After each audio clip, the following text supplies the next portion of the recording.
Hello everyone, welcome to T1 academy. I'm Sudheer Kumar. Daily current అఫైర్స్లో భాగంగా మనం ఈరోజు 19th సెప్టెంబర్ సంబంధించిన వేరియస్ కరెంట్ అఫైర్స్ ఏవైతే న్యూస్లో ఉన్నాయో వాటి గురించి ఇన్ డీటెయిల్గా చూద్దాము.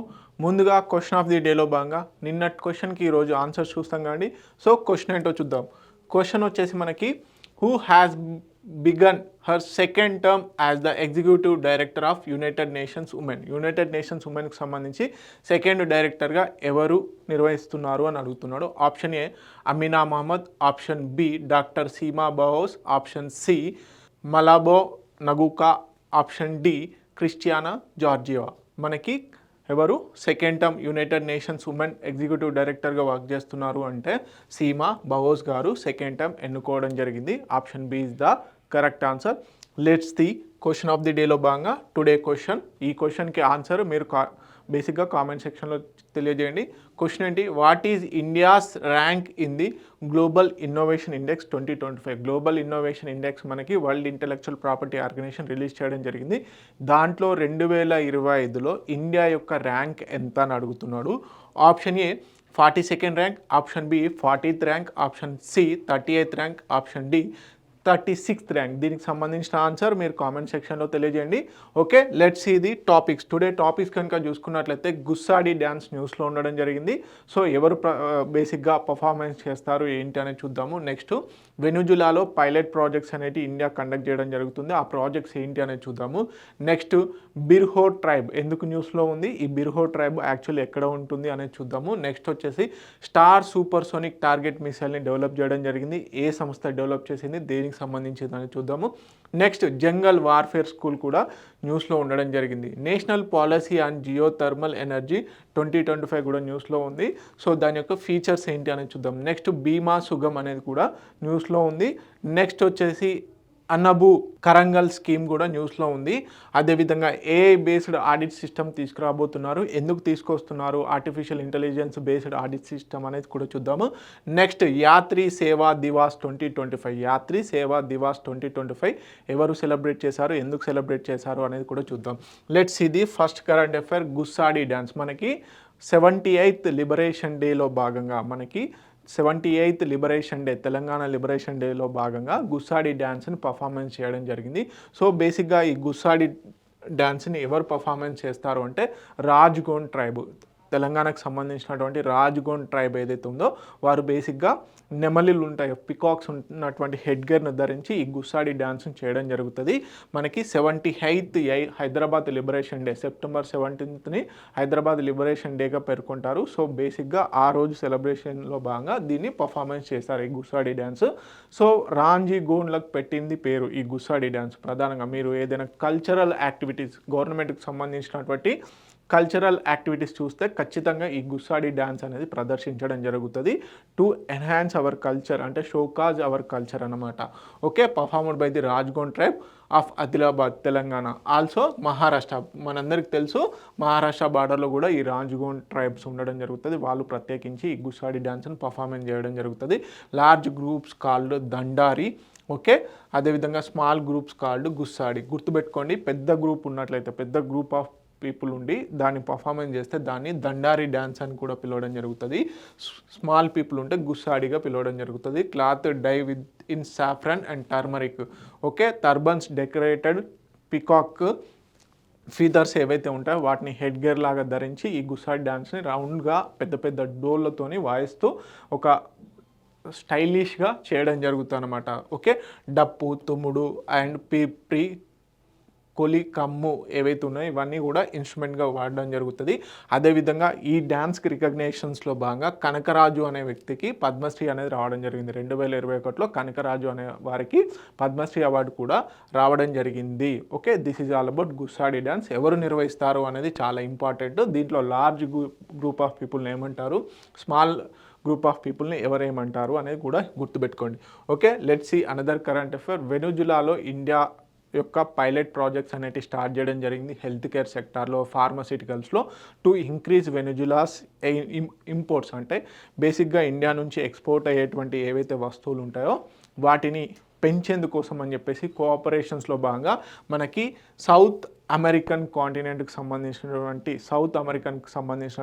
లార్జ్ ఆయిల్ రిజర్వ్స్ ఉన్నటువంటి వెనిజులాలో బేసిక్గా పైలట్ ప్రాజెక్ట్స్ని లాంచ్ చేయడం జరిగింది. ఏ సెక్టార్లో లాంచ్ చేశారు, అదేవిధంగా వెనిజులాకి మనకు ఉన్నటువంటి ట్రేడ్ రిలేషన్షిప్ ఎలాంటిది అనేది చూద్దాం.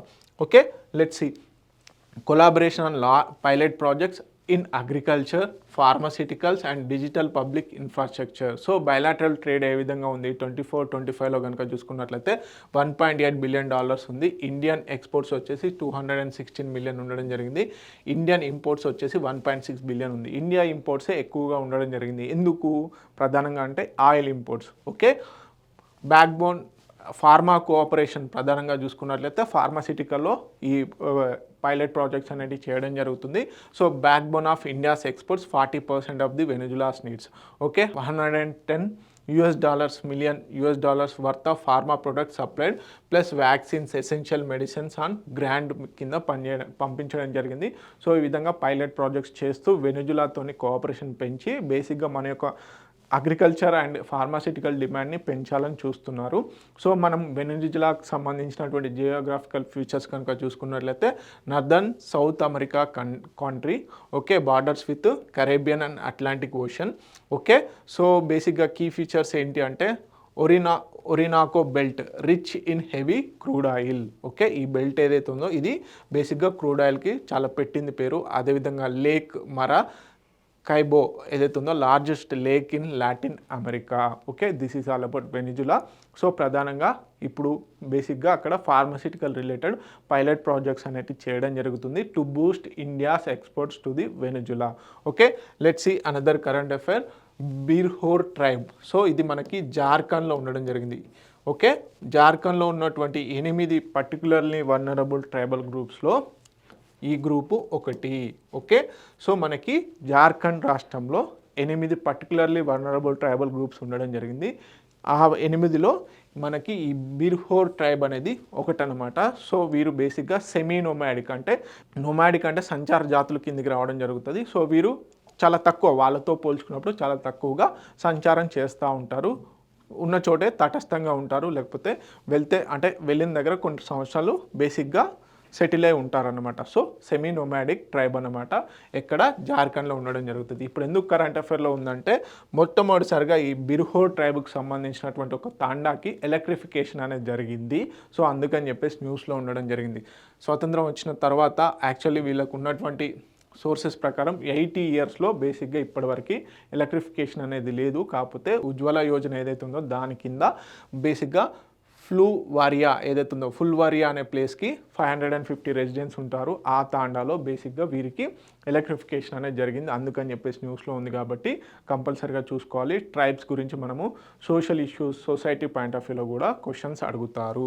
Okay, so new opportunities in education, health care and livelihoods. అదేవిధంగా step towards main streaming particularly vulnerable tribal group. So one of the జార్ఖండ్లో ఉన్నటువంటి 8 పర్టికులర్లీ వల్నరబుల్ ట్రైబల్ గ్రూప్స్లో ఈ ట్రైబ్ కూడా ఒకటి. సో వీరు బేసిక్గా semi nomadic divided into Uthlus. Okay, nomadic, అదేవిధంగా జంగీస్, సెటిల్. సో చెప్పాను కదా, ఒక గ్రూప్ ఆఫ్ పీపుల్ వచ్చేసి బేసిక్గా నొమాడిక్, వీళ్ళని ఏమని పిలుస్తారు, ఉత్లూస్ అని పిలవడం జరుగుతుంది. అదేవిధంగా సెటిల్ అయిన వాళ్ళని జంగీస్ అని పిలవడం జరుగుతుంది. ఓకే, లైవ్లీవుడ్ ఏంటి, hunting, rope making from vine fibers, ఈ విధంగా తాళ్ళు అల్లడం, ఇలాంటి వాటి వల్ల వీరు బేసిక్గా జీవనాధారం పొందుతారన్నమాట. లాంగ్వేజ్ వచ్చేసి బిర్హోర్ ముండా సబ్ గ్రూప్ కిందికి రావడం జరుగుతుంది.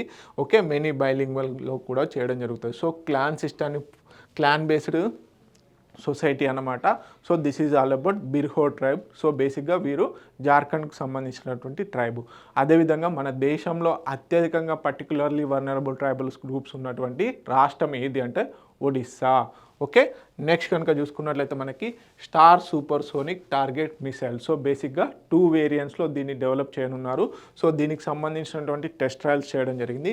మరి ఏ సంస్థ దీన్ని డెవలప్ చేసిందంటే defence research development organisation, DRDO ఏదైతే ఉందో, prime organisation in the India. Okay, to develop these type of supersonic missiles and hypersonic missiles. So బేసిక్గా మిసైల్స్ని డెవలప్ చేసేటువంటి ఆర్గనైజేషన్ ఇది మనకు defence research development organisation. Okay, ఇది ప్రభుత్వ రంగ సంస్థ. ఈ సంస్థనే ఇప్పుడు స్టార్ సూపర్సోనిక్ టార్గెట్ మిసైల్ని డెవలప్ చేయడం జరిగింది. ఓకే, దీనికి సంబంధించి కనుక చూసుకున్నట్లయితే indigenous supersonic target missile developed to stimulate modern cruise missile threats. Okay, Boost realistic training and readiness. So దీని యొక్క మ్యాక్స్ స్పీడ్ ఎంత, మ్యాక్ 1.8 నుంచి 2.5 వరకు, అంటే సూపర్ సోనిక్ స్పీడ్ని కూడా అందుకోవచ్చు. మనకు తెలుసు మిసైల్స్ యొక్క స్పీడ్ని బేసిక్గా సౌండ్ స్పీడ్తో కొలవడం జరుగుతుంది. సబ్సోనిక్ అంటే ధ్వని కంటే, సౌండ్ కంటే తక్కువ స్పీడ్ ఉండడం. సోనిక్ అంటే బేసిక్గా equal to the sound speed. Super sonic అంటే మ్యాక్ 2ని అందుకున్నటువంటి వాటిని బేసిక్గా, అంటే ధ్వని కంటే 2 times స్పీడ్ వెళ్ళిన వాటిని బేసిక్గా మ్యాక్ 2 అని పిలవడం జరుగుతుంది. They are called as a supersonic missiles. If it is hypersonic, max speed 5 కంటే ఎక్కువగా ఉంటే హైపర్సోనిక్ మిసైల్స్గా పిలవడం జరుగుతుంది. Okay, entered in phase 3. Okay, phase 3 ట్రయల్స్కి వెళ్ళడం జరిగింది. దీని యొక్క టెక్నికల్ ఫీచర్స్ అంటే ఈ బేసిక్గా దీనికి సంబంధించినటువంటి ఈ స్టార్ సూపర్సోనిక్ మిసైల్కి సంబంధించి కనుక చూసుకున్నట్లయితే టెక్నికల్ ఫీచర్స్ ఏంటి అంటే ప్రధానంగా 2 stage ప్రొపల్షన్ అనేది ఉండడం జరిగింది. బేసిక్గా 2 stage ప్రొపల్షన్, ఒకటి వచ్చేసి సాలిడ్ బూస్టర్, ఇంకోటి వచ్చేసి లిక్విడ్ ఫ్యూయల్ ర్యామ్ జెట్ని వాడడం జరుగుతుంది. సో ర్యామ్ జెట్ వాడడం వల్ల in case in future it will extend to hypersonic missile, అంటే మ్యాక్ 5కి మించి కూడా వెళ్ళే ఛాన్సెస్ ఉన్నాయి. ఓకే, నెక్స్ట్ వచ్చేసి కేపబిలిటీస్ వచ్చేసి సీ స్కిమ్మింగ్ వచ్చేసి 12 feet, అదేవిధంగా స్టీప్ డైవ్స్ వచ్చేసి 10 kilometers, రేంజ్ వచ్చేసి 55 to 175, అంటే షార్ట్ రేంజ్ కోసం అని చెప్పేసి ఈ సూపర్ సోనిక్ మిసైల్ని డెవలప్ చేయడం జరుగుతుంది. Because of using ramjet it may be extend up to hypersonic missile. Okay, so realistic and modular flight properties to mimic varied hostile missiles. Okay, air launched కనుక చూసుకున్నట్లయితే carried by fighters, light combat aircraft ఏదైతే తేజస్ ఉందో అలాంటి వాటిలలో కూడా use చేయొచ్చు. Ground launched కూడా చేయడం జరుగుతుంది. ట్రక్ మౌంటెడ్ మొబైల్ యూజ్డ్గా దీన్ని యూజ్ చేసేందుకు బేసిక్గా ట్రై చేస్తున్నారు. ఇప్పుడు టెస్టింగ్ ట్రయల్స్లో phase 3కి వెళ్ళడం జరిగింది. డెవలప్ చేస్తున్నటువంటి ఆర్గనైజేషన్ ఏంటి మనకి DRDO, defence research development organisation. Okay, next కనుక చూసుకున్నట్లయితే మనకి జంగల్ వార్ఫేర్ స్కూల్. సో బేసిక్గా మనకి నక్సలైట్స్ అంటే బేసిక్గా ఈ నక్సలిజం ఎక్కువగా ఉన్నటువంటి ఏరియాలో బేసిక్గా ఏవైతే ట్రూప్స్ ఉన్నాయో ట్రూప్స్ హెవీగా ఫైట్ చేయడం కోసము, అంటే రియలిస్టిక్ ఓరియంటల్లో ఫైట్ చేయాలి అని చెప్పేసి అన్న ఉద్దేశంతో జంగల్ వార్ఫేర్ స్కూల్ని బేసిక్గా స్టార్ట్ చేయనున్నారు. ఎక్కువగా ఎక్స్ట్రీమిస్ట్ ఏరియాలో ఫైట్ చేయడం కోసం అని చెప్పేసి new jungle warfare school to be setup in a former Maoist stronghold areas ఏవైతే ఉన్నాయో, ఇప్పుడు ఛత్తీస్గఢ్ ఈ ఏరియాస్ ఉన్నాయి కదా, అక్కడ ఎక్కువగా ఉన్నటువంటి ప్లేస్లో ఈ బేసిక్గా జంగల్ వార్ఫేర్ స్కూల్ని ఎస్టాబ్లిష్ చేయనున్నారు. సో దీంట్లో వీళ్ళు ట్రైన్ సిఆర్పిఎఫ్, కోబ్రా, అదేవిధంగా STF, special task force, state police ఫోర్సెస్ని ఈ బేసిక్గా జంగల్ వార్ఫేర్ స్కూల్లో ట్రైన్ చేయనున్నారు. ఎందుకు అంటే రియలిస్టిక్ ఓరియంటల్లో బేసిక్గా ఫైట్ చేయడం కోసం అని చెప్పేసి specialised training institutions for survival, mobility and combat in dense forest, hilly టెరెన్స్లో. Okay, focus on counter insurgency, counter terrorism కోసం అని చెప్పేసి. Okay, left wing extremism affected regions. Okay, train in ambushes, guerrilla counter strategies, cave ఇంటర్వెన్షన్స్లో కూడా training అనేది ఇవ్వనున్నారు. So ప్రధానంగా caves, water walls, వ్యాలీస్లో ఏ విధంగా ఫైట్ చేయాలి అని చెప్పేసి ఒక బేసిక్గా రియలిస్టిక్ ఓరియంటల్లో, ప్రాక్టికల్ ఓరియంటల్లో ఈ స్కూల్ని డెవలప్ చేయనున్నారు. ఓకే, నెక్స్ట్ వచ్చేసి మనకి national policy on geothermal energy. Okay, మనకి నేషనల్ జియోథర్మల్ ఎనర్జీకి సంబంధించి 2025 నేషనల్ పాలసీని తీసుకురావడం జరిగింది. దీంట్లో జియోథర్మల్ ఎనర్జీ అంటే బేసిక్గా మన అందరికీ తెలుసు క్రస్ట్ మ్యాంటిల్ మధ్యలో బేసిక్గా మనకి ఏదైతే లావా ఉంటుందో మ్యాంటిల్లో ఆ లావా నుంచి వచ్చేటువంటి ఆవిరి ఏదైతే ఉందో బేసిక్గా ఆ జియోథర్మల్ని యూజ్ చేసుకొని, ఆ జియో ఎనర్జీని యూజ్ చేసుకొని బేసిక్గా వేరియస్ ఎనర్జీస్ని ప్రొడక్షన్ చేయడం కోసం అని చెప్పేసి జియోథర్మల్ ఎనర్జీ పాలసీ 2025ని తీసుకురావడం జరిగింది. ఓకే, సో దీనికి సంబంధించి కనుక చూసుకున్నట్లయితే ఎవరు లాంచ్ చేశారు? Ministry of new and renewable energy. Okay, ఎంతవరకు framework to harness 10 gigawatts geothermal potential. So geothermal ఎనర్జీని యూజ్ చేసుకొని 10 gigawatts ఎనర్జీని ప్రొడక్షన్ చేయాలి అని చెప్పేసి పెట్టుకున్నారు. So build public private ecosystem బేస్డ్గా, అంటే పబ్లిక్ ప్రైవేట్ పార్ట్నర్షిప్ ఓరియంటల్లో ఈ మనకి జియోథర్మల్ ఎనర్జీని ప్రొడ్యూషన్ చేయాలనుకున్నారు. దీంట్లో ప్రధానంగా ఆబ్జెక్టివ్స్ ఏంటి, జియోథర్మల్ ఎనర్జీ పాలసీలో అంటే research and innovation, exploration, drilling, reservoir management, direct use technologies, collaboration, global agencies, R and D institutions, oil and gas సెక్టార్స్లో, అదేవిధంగా decarbonisation, reuse, repurpose abandoned oil and gas వెల్స్ని కూడా యూజ్ చేయనున్నారు. ఓకే, కీ ఫీచర్స్ ఏంటి అంటే vision making net zero. Okay, 2070 కల్లా India net zero carbon emissions చేయాలనుకున్నాం కదా, దానికి ఈ జియోథర్మల్ ఎనర్జీ పాలసీ బేసిక్గా బూస్టప్ లాగా పనిచేయనుంది. ఓకే, జియోథర్మల్ ప్రావిన్సెస్లో కనుక చూసుకున్నట్లయితే బేసిక్గా 381 హాట్ స్ప్రింగ్స్ ఉండడం జరిగింది. జోన్స్ ఇంక్లూడింగ్ పూగా మనకి లదాఖ్, అదేవిధంగా మానీకరణ్ హిమాచల్ ప్రదేశ్, నెక్స్ట్ వచ్చేసి తట్టపాని ఛత్తీస్గఢ్లో ఉండడం జరిగింది. These are the important locations for geothermal energy ప్రొడక్షన్కి. ఓకే, ఇలాంటి హాట్ స్ప్రింగ్స్ మొత్తం ఇండియాలో 381 ఉండడం జరిగింది. సో వాటి నుంచి వచ్చేటువంటి ఏదైతే బేసిక్గా మనకి ఆవిరి ఉంటుందో ఆ ఆవిరి ద్వారా టర్బైన్స్ని రన్ చేసేసి ఎలక్ట్రిసిటీ ప్రొడక్షన్ చేయాలి అనేది ఈ జియోథర్మల్ ఎనర్జీ యొక్క మెయిన్ ఇంటెన్షన్ అన్నమాట. ఓకే, నెక్స్ట్ కరెంట్ అఫైర్ కనుక చూసుకున్నట్లయితే మనకి బీమా సుగం. బేసిక్గా బీమా సుగం అనేది ఒక ఆన్లైన్ పోర్టల్ అనేది ఇంటిగ్రేటెడ్ ఓరియంటల్లో క్రియేట్ చేయడం జరిగింది. దీంట్లో బేసిక్గా life insurance, term insurance, health insurance వీటితో కూడుకున్నటువంటి బీమా సుగం పోర్టల్ని బిల్డ్ చేయడం జరిగింది. Okay, Bima Sugam India federation has world's largest integrated online insurance marketplace. Okay, online insurance marketplace Bima Sugam India federation. Okay, one stop platform for the life ఇన్సూరెన్స్కి, హెల్త్ ఇన్సూరెన్స్కి, అదేవిధంగా general ఇన్సూరెన్స్కి కలిపి మొత్తం అన్నిటికీ కూడా ఒకే ప్లాట్ఫామ్ని తీసుకొచ్చారు. Buy, renew, manage, claim policies, secure digital ఎకోసిస్టమ్ని బిల్డ్ చేశారు. సో యూపీఐ లైక్ పేమెంట్ సిస్టమ్ని క్రియేట్ చేస్తూ డిజిటల్ పబ్లిక్ ఇన్ఫ్రాస్ట్రక్చర్ని ఇన్సూరెన్స్లోకి తీసుకురావడం జరిగింది. ఓకే, దీనికి part of insurance regulatory development authorities India's సంబంధించినటువంటి బీమా ట్రినిటీ ఏదైతే ఉందో, బీమా ట్రినిటీ అంటే ఏంటి, బీమా సుగమ్, బీమా విస్తార్, అదేవిధంగా బీమా వాహక్. అంటే బీమా సుగమ్ అంటే బేసిక్గా ఇన్సూరెన్స్ని ప్రమోట్ చేయాలి, ఇన్సూరెన్స్ ఎక్కువగా ఎక్స్పాన్షన్ చేయాలి, ఈ విధంగా బీమా ట్రినిటీని తీసుకురావడం జరిగింది. ఎవరు, insurance regulatory development authority of India వాళ్ళు. ఓకే, దాంట్లో పార్ట్గా దీన్ని డిజైన్ చేశారు. సో కవరేజ్ ఏంటి అంటే life, term policies, savings, pension, annuity, ULIPs, అదేవిధంగా హెల్త్ పాయింట్ ఆఫ్ వ్యూలో comprehensive medical and wellness, motor, travel, personal accident point of వ్యూలో కూడా కవర్ చేసే విధంగా బీమా సుగమ్ని డిజైన్ చేయడం జరిగింది. Property, marine, agriculture, industry, specific ఓరియంటల్లో కూడా కమర్షియల్ పాయింట్ ఆఫ్ వ్యూలో కూడా ఇన్సూరెన్స్ సిస్టమ్ని తీసుకొచ్చారు.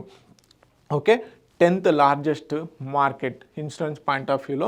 ఓకే, 6th by 2032 ఇండియాకు సంబంధించి ఇన్సూరెన్స్ సెక్టర్ ఏదైతే ఉందో ఇప్పుడు ప్రజెంట్గా ఇండియా వరల్డ్లో 10th పొజిషన్లో ఉంది గ్లోబల్లో. ఈ నెక్స్ట్ 2032 కల్లా 6th పొజిషన్కి రానుంది బీమా అంటే insurance market. Okay, insurance density $92 నుంచి 95 పెరగడం జరిగింది ఫైనాన్షియల్ ఇయర్ 2023-24లో. ఓకే, ఇన్సూరెన్స్ పెనట్రేషన్ వచ్చేసి 4% డిక్రీజ్ అయింది, 3.7%. గ్లోబల్గా యావరేజ్లో 7% ఉంది. గ్లోబల్ యావరేజ్ వచ్చేసి 7% ఉంది, కానీ ఇండియాలో వచ్చేసి కేవలం 3.7% ఉంది. ఒకప్పుడు 4% ఉంది, కాకపోతే ఇప్పుడు అది తగ్గింది. ఓకే, నెక్స్ట్ కరెంట్ అఫైర్ కనుక చూసుకున్నట్లయితే అంబు కరంగల్ స్కీమ్ తమిళనాడుకు సంబంధించినటువంటి స్కీమ్ అండి. సో బేసిక్గా ఆర్ఫన్స్ ఎవరైతే ఉన్నారో, ఆర్ఫనేజ్ పర్సన్స్ ఎవరైతే ఉన్నారో వాళ్ళ కోసం అని చెప్పేసి తీసుకొచ్చినటువంటి స్కీము. సో దీనికి సంబంధించినటువంటి డీటెయిల్స్ చూద్దాం. Okay, provide financial support and ensure education for orphan children under juvenile justice act. So ఇక్కడ మనము కీ పాయింట్ గుర్తుపెట్టుకోవాల్సింది ఏంటంటే ఇటీవల కాలంలో తమిళనాడు ప్రభుత్వము అనాథ పిల్లల కోసం అని చెప్పేసి ఫైనాన్షియల్ సపోర్ట్ స్కీమ్ తీసుకురావడం జరిగింది. అది ఏ యాక్ట్ కింద తీసుకొచ్చింది అంటే జువెనైల్ జస్టిస్ యాక్ట్ కింద రావడం జరిగింది. దీంట్లో భాగంగా ఎవరైతే ఆర్ఫండ్ చిల్డ్రన్స్ ఉంటారో వాళ్ళ కోసం అని చెప్పేసి 2000 రూపీస్ అనేది పర్ మంత్ ఇవ్వడం జరుగుతుంది. Okay, childrens who have lost both parents, అదేవిధంగా children with one surviving parent unable to provide care. So ఈ పిల్లలకి బేసిక్గా ఈ స్కీమ్ అనేది ఎలిజిబిలిటీగా ఉంది till school completion or age of 18 years వచ్చేంత వరకు లేదంటే స్కూల్ ఎడ్యుకేషన్ అయిపోయేంత వరకు కూడా ఈ స్కీమ్ అనేది ఇవ్వడం జరుగుతుంది ప్రతి నెల 2,000 రూపాయలు. సో టోటల్గా వచ్చేసి 6,082 చిల్డ్రన్ ఈ స్కీమ్లో భాగంగా కవర్ చేస్తున్నారు. ఓకే, దీనివల్ల ఏంటంటే బేసిక్గా ప్రాపర్ ఎడ్యుకేషన్ ఇవ్వడం జరుగుతుంది ఆర్ఫన్ చిల్డ్రన్కి. అదేవిధంగా ఫైనాన్షియల్ సపోర్ట్ క్రియేట్ అవుతుంది. సో వారి యొక్క డిపెండెన్సీ అనేది తగ్గిపోతుంది అనమాట. ఓకే, నెక్స్ట్ కరెంట్ అఫైర్ కనుక చూసుకున్నట్లయితే ఏఐ బేస్డ్ ఆడిట్ సిస్టమ్ని computer auditor general of India launch చేయడం జరిగింది. ఎందుకంటే ఎన్ష్యూర్ ఎఫిషియన్సీ బేస్డ్ అదేవిధంగా అడ్వాన్స్డ్ టెక్నాలజీని ఉపయోగించుకొని బేసిక్గా ఆడిట్ సిస్టమ్ని పెంచాలన్న ఉద్దేశంతో ఏఐ బేస్డ్ ఆడిట్ సిస్టమ్ని తీసుకురావడం జరిగింది to better oversight. Okay, enhance efficiency, consistency and risk reduction point of వ్యూలో కాగ్ ఈ డిసిషన్ తీసుకోవడం జరిగింది. So large language model LLMs ఏవైతే ఉన్నాయో వాటిని యూజ్ చేసుకొని ఇప్పుడు తీసుకురానున్నారు. Recognise patterns in vast data sets, అదేవిధంగా summarises documents and generate reports, అదేవిధంగా predicts potential risk and anomalies. Okay, scope ఏంటి? Auditing government transactions, okay, internal audits, regulatory complaints and Panchayati Raj ఆడిట్స్ని ప్రధానంగా తీసుకురానున్నారు ఈ లార్జ్ లాంగ్వేజ్ మోడల్ని ఉపయోగించి. ఓకే, నెక్స్ట్ కరెంట్ అఫైర్ కనుక చూసుకున్నట్లయితే యాత్రి సేవా దివాస్ 2025. సో బేసిక్గా ప్రయాణికులకు ఎలాంటి ఇబ్బందులు కలగకుండా యాత్రి సేవా దివాస్ 2025ని మినిస్ట్రీ ఆఫ్ ఏవియేషన్ వాళ్ళు తీసుకురావడం జరిగింది. సో దీనికి సంబంధించిన డీటెయిల్స్ చూద్దాము. Promote inclusive, seamless and human air travel by prioritizing passenger experience across Indian ఎయిర్పోర్ట్స్లో పూర్తిగా ప్యాసింజర్స్కి ఎలాంటి ఇబ్బంది లేకుండా ఎయిర్ ట్రావెల్ని ఈజీ చేయాలన్న ఉద్దేశంతో ఈ సిస్టమ్ని తీసుకొచ్చారు ministry of civil aviation. Okay, ఎక్కడ లాంచ్ చేయడం జరిగింది? హిండన్ ఎయిర్పోర్ట్ యూనియన్ మినిస్టర్ అయినటువంటి రామ్మోహన్ నాయుడు గారు లాంచ్ చేయడం జరిగింది. Okay, passenger centric services like health checkups, hygiene, assistance for women, elderly and differently abled passengers ఎవరైతే ఉంటారో వారికి బేసిక్గా ప్యాసింజర్ సెంట్రిక్ సర్వీసెస్ని తీసుకొచ్చారు. అదేవిధంగా digital enablement, wifi across airports, standardisation of services under digital India mission, awareness and engagement, cultural programmes, quiz competitions కూడా బేసిక్గా ఎయిర్పోర్ట్స్లో కండక్ట్ చేయడం జరుగుతుంది. వై ఇట్ మ్యాటర్స్ అంటే bridge gaps in smaller airports lacking basic health and hygiene facilities, అదేవిధంగా ensure consistent and dignified travel experience. Okay, compliments broader aviation initiative like Udan. So బేసిక్గా ఏంటి అంటే ఎయిర్ ట్రావెల్ ఏదైతే ఉందో దాన్ని పెంపొందించాలి. అదేవిధంగా ఎక్కడైతే గ్యాప్స్ ఉన్నాయో వాటిని ఫుల్ఫిల్ చేయాలి. సిటిజన్ ఫ్రెండ్లీగా బేసిక్గా ఎయిర్ ట్రావెల్ని తీసుకురావాలన్న ఉద్దేశంతో ఈ దివాస్ని సెలబ్రేట్ చేయడం జరిగింది. ఓకే, ఇవన్నీ ఇంపార్టెంట్ కరెంట్ అఫైర్స్. మరిన్ని ఇంపార్టెంట్ కరెంట్ అఫైర్స్ కోసం T1 అకాడమీ యూట్యూబ్ ఛానల్ని సబ్స్క్రైబ్ చేసుకోండి. Thank you so much.